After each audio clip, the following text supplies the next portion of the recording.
Hi, my name is Dr. Leilani Dade. I would like to thank Dr. Gail Hopkins for organizing this session. I'm a recent PhD graduate of the musicology program at the University of California, Riverside. I started my academic career in music history and have since shifted my focus over to STEAM education, specifically on the side of incorporating STEM elements into the arts. My presentation is titled Increasing Student Engagement in the Arts Through Gamification. So this is part two in a case study involving my current work as an arts educator at Trinity School at Edgemere, which is a private school in Oklahoma City that exclusively serves students with learning differences. And if you'd like more information on Trinity's mission, you can scan this QR code right here. This is my third year running and improving my gamified art history course, and I'd like to share some of the discoveries, observations, and some recommendations with you all today. So here's what actually happens. Each student during their first week of art history with me is asked to open a Google Slides portfolio. It's a place where digitized versions of all their work will go. The teacher can upload art and the students are encouraged to customize each slide. Each student receives an acceptance letter to an imagined school.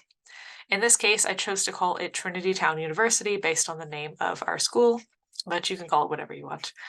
Each envelope is individually addressed to them and accompanied by a map to this imagined campus.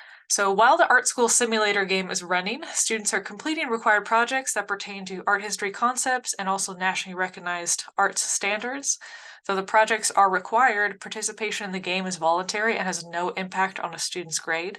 And in my experience, keeping the game part of the course voluntary is a key element in maintaining high engagement and participation. I typically begin with an Elements of Art unit, which establishes a baseline of vocabulary that students can use to describe work that they encounter. Each topic has one or two projects that serve as idea anchors, meaning it's a lot easier for students to remember a term when they have a project of their own to attach the idea to. One crucial element to maintaining equal access to success in my program has been Friday free draw days. This is one day every week that students can use to make up past work or continue working on something that interests them. But having a flexible day every single week allows me the time that I need as an instructor to address the needs of students that may be struggling. A lot of our students have appointments and off days for various reasons, so this prevents them from feeling stressed out about work that they missed while seeking support. If it's a digital work on Procreate or a similar app like an animation, for example, they can upload it themselves. All the students are encouraged to add their own titles and descriptions, which increases their computer literacy. Having a digital portfolio also means that I can preserve ephemeral work such as Play-Doh sculptures or things that made with class materials. For students who work best in 3D and struggle a little bit with paper art, this opens up a lot more options for them to explore the concepts without feeling limited by mediums that they struggle to use. Once each class has built up a substantial body of work, I introduce the art market, which typically occurs during that Friday free draw time. And during this time, students have the opportunity to buy and trade art with their classmates. When their name is drawn, I typically use like a random spinner or something like that to choose their name. They can choose to peruse their classmates' wares and offer a price for a print of the art on one of their slides. The student makes an offer, the classmate counters, and once they agree, I log the sale and transfer a copy of the slide from one portfolio to another. Once a few weeks have passed and the students are in the habit of buying and selling art, I introduce the art auction, which is a cross-class activity or an interclass activity. Students choose one work of art to enter and set a minimum bid. We discuss the importance of striking a balance between knowing your worth and pricing yourself out of a sale. Once all the work is in, I present it to the other classes and accept bids. Usually students are eager to hear how the bidding went, and they're often very surprised by the results. And from this point on, anytime we discuss great art sales of the past or current art world controversies such as AI and copyright issues, they're so much more invested because they've lived it. They've actually experienced it in our class. Speaking of copyright, every once in a while a dispute will arise that merits art court. And art court was my legacy gamification project. It started out as a role-playing activity specifically to debate art world controversies, and it took on a life of its own.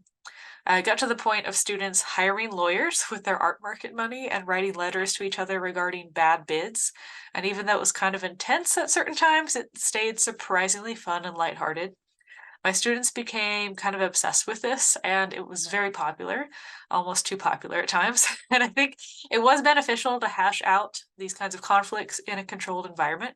But I would exercise caution if you have students who struggle emotionally with rejection or taking things personally, as emotions can run kind of high. And this is actually one of the main drawbacks of gamification that a lot of people don't talk about. It's easy to focus on the positives, but any gamer knows about rage quitting, and that's exactly the opposite energy that you typically would want in a school environment.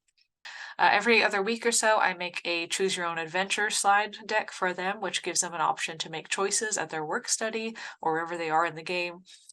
They can either get raises or objects for their desk, which is just a special slide where they collect items from their journey.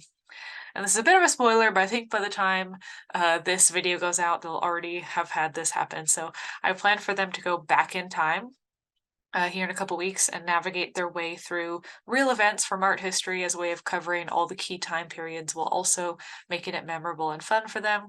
They'll have a chance to keep or toss items that could be valuable in the modern day, and they'll miraculously pass their art history exams at their fake college once they return. In the spring, I'm going to add a post-graduation component to the simulation where they can get to apply for real art jobs and maybe invest in NFTs or something. There's a whole bunch of different directions that this could go.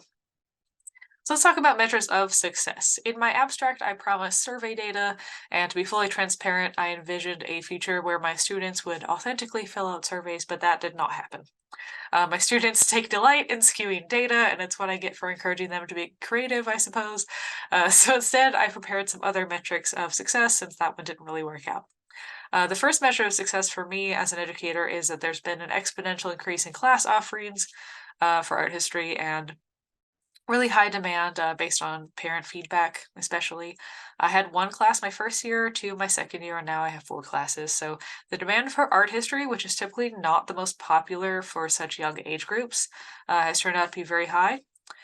And also, I've had high participation. So, despite the fact that all the gamified portions of the class are completely voluntary, participation is virtually 100%. So, some students may have off days when they don't wish to participate, but I have not had any students refuse to engage. Once they see everyone around them having fun with it, they usually rejoin on their own, and I don't force it. So, if they don't want to participate, they don't have to, but they almost always come back and want to do it within a day or so. Speaking of student experiences, I won't be able to provide you with specific student data for confidentiality reasons, but what I can provide for you instead is a series of sample student profiles which are based on some of the students or groups of students that I have and their real life experiences and outcomes, so you can get an idea of the impact this type of program can have on the student experience, especially across different learning differences.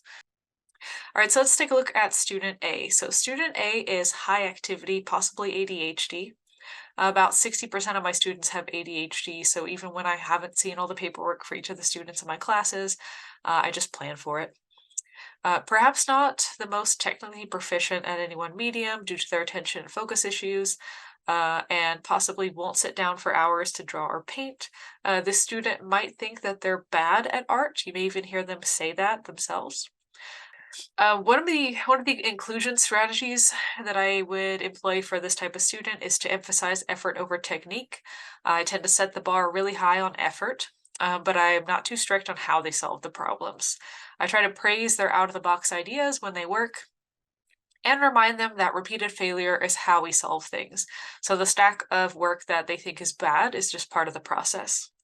I also try to point them in the direction of pop art and other movements that play with the idea of what art actually is, so that they might feel encouraged and part of a bigger discussion about what is included, what is not included in the term art. So maybe their art isn't bad like they might think it is, maybe it's just different, maybe they're exploring a different set of ideas.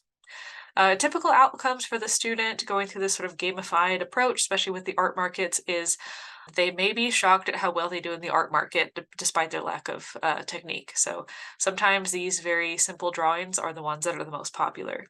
So student B is very different from student A. They're much more withdrawn. They could be shy or sullen. They probably like to be left alone. This type of student is often self-critical, despite being at times highly technically proficient. They may be very frustrated with the time it takes them to complete projects with the level of detail and complexity that they want to include, and they may be very frustrated at the early lead that student A has in the art market. So my inclusion strategy for student B is to encourage them to use that Friday free draw time to finish up projects and offer to give them a grade before they even finish, which may sound strange, but I'll say things like, I noticed that you used all the warm colors that I requested for this project, so I'll go ahead and mark this as complete and upload it. If you'd like to finish it on Friday, I'll gladly replace the photo, but your grade is good to go. And the outcome for the student is generally appreciative of the space to explore their interests. They may be the first to take on commissions, and they tend to be in it for the long haul when it comes to thinking of art as a business. So they definitely benefit from all of that jargon and just getting used to thinking of art that way. Okay, now we're at student C. So this student typically starts off with a neutral to negative interest in art. They may be resistant to attempts to engage them based on their interests. So my inclusion strategy for this type of student is to just accept the fact that the student may never put in full effort into their art, and their grade for the required projects, it may reflect that. They may latch onto a particular medium or style. It just kind of has to happen on its own. And what I found is that this student's apathetic exterior, or seemingly apathetic exterior, is very weak to things like historical drama or just gross things that happen in history, legal turmoil. So the way that I measure outcomes for the student is that I try to look for evidence that the class has molded their experience when it comes to their appreciation for their peers, for their own skill sets, that they're just more aware of the things that they can do, that they're good at. And also their ability to negotiate and manage their own money. Tend to emphasize the sort of STEM components more with the student so that they get those skill sets, and that they leave with a basic understanding of what to expect if they choose to pursue arts or college later in life.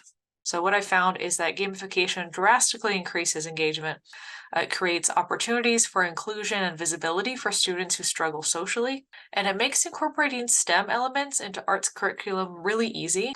And finally, we talk a lot about how gamification benefits students, but it's the teachers that have to implement these ideas.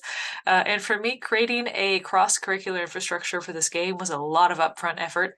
And it made it very easy for me to produce tangible outcomes that could be used by parents and counselors, other professionals in these students' lives to gauge their progress in areas that are really outside of my purview. It can help shape decisions on their accommodations, and it can also reveal aspects of their personality and skill sets that may not have come out in a less engaging environment. Here's my contact information on the screen.